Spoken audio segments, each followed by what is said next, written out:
Good morning, students. Unit number 3, lesson number 2. The Night I Met Einstein.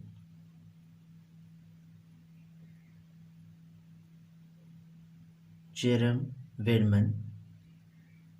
He was an American playwright and novelist. In 1960, he won the Pulitzer Prize for his work, a musical drama titled Fiorello.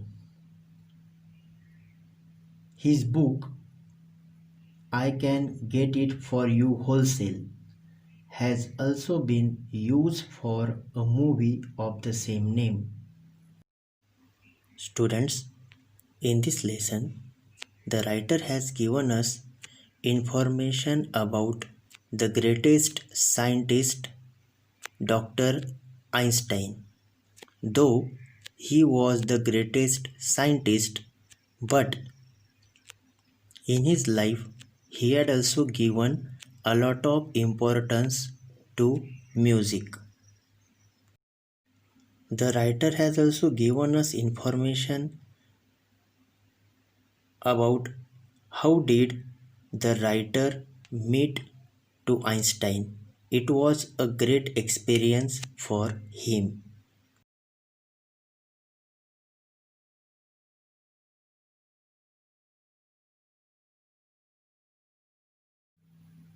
When the writer was very young, that time he was invited to take dinner at the house of a philanthropist, means a generous person. After a wonderful dinner, they were called for a concert, but the writer was not interested to listen the pianist. Though everyone else was very happy, the writer was not. The writer was unhappy because he was not interested to listen the music. He did not understand the classical music. He thought he was tone deaf, means unable to hear the difference between high and low notes of the music. When the music was going on, he did not pay attention to the music after it began. After a while, he heard everyone clapping. Then he realized that the piece was over. Then he heard a gentle but firm voice saying, "You are fond of Bach." I knew as much about Bach as I did about nuclear physics. I was going to say something ordinary so that I could get out of the situation. But the writer has not any information about Bach. He had not heard about him. He turned in order to look at his neighbor and saw a very famous face. Then there was a conversation between the writer and the person who had sat near to him.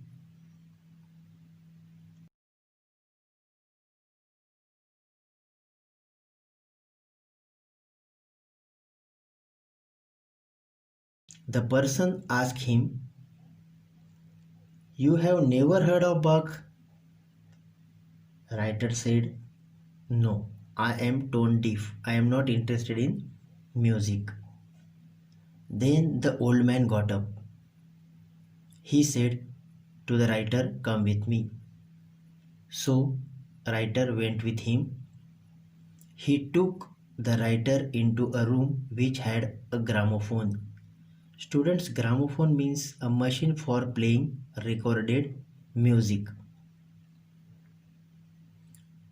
"What kind of music do you like?"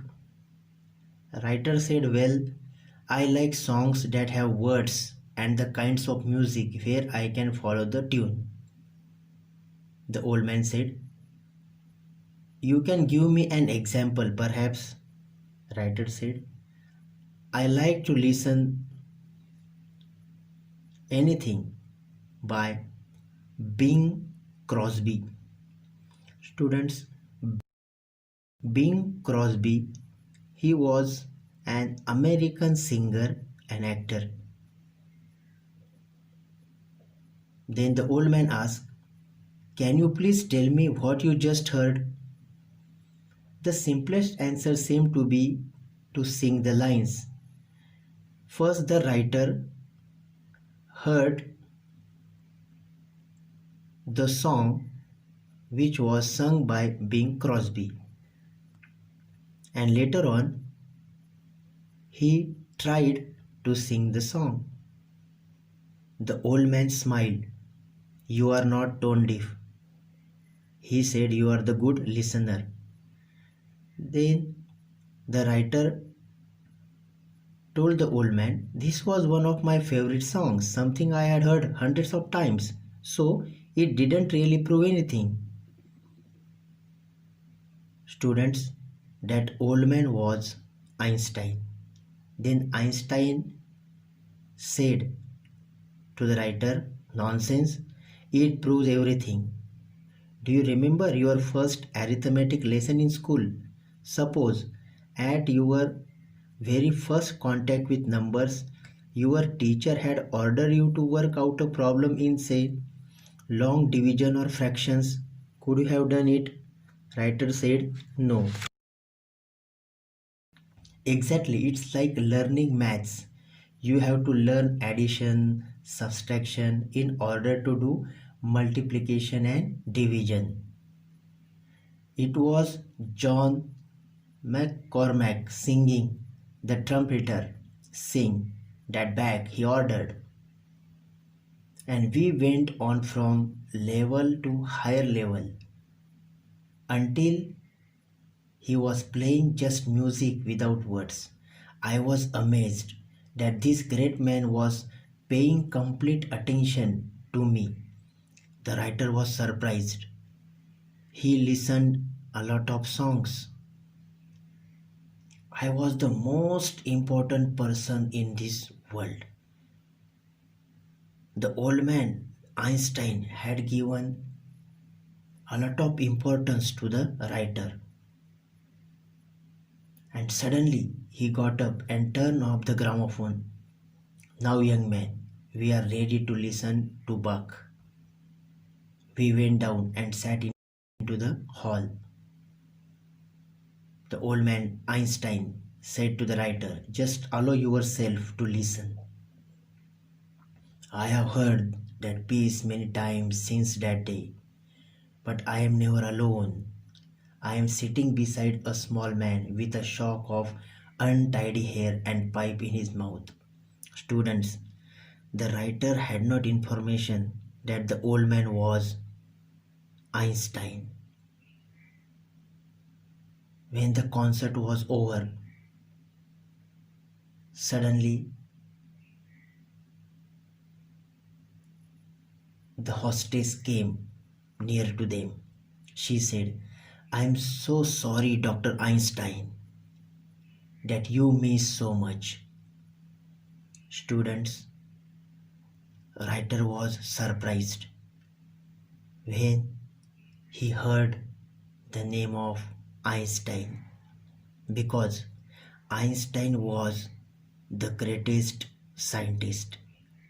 And here Einstein explained about the music to the writer. The writer could not understand what to say. Einstein said to the hostess, I am sorry too, my young friend here and I, however, were engaged in the greatest activity of which a human being is capable. She looked puzzled. Really, she said, and what is that? Einstein smiled and put his arm across my shoulders, opening up the frontiers of beauty. Students, here Einstein tried to give information about music to the writer. The Einstein statement of the young man. We learn that Einstein expected others to be truthful. He questioned the young man to pursue him into trying to understand another point of view. This shows Einstein as a man who gave importance to the perceptions of others. Being a man of science, he liked to use the question answer method to put across his point of view. From Einstein's treatment of the young man, we learn how patient and polite he was. We came to know he was a very good teacher. Also, by using a comparison from maths and the questions and answer method, Einstein comes across as a true scientist. Students, really, this lesson is very beautiful. With the help of this lesson, we can understand, though our job may be different, but we should give importance to our hobby.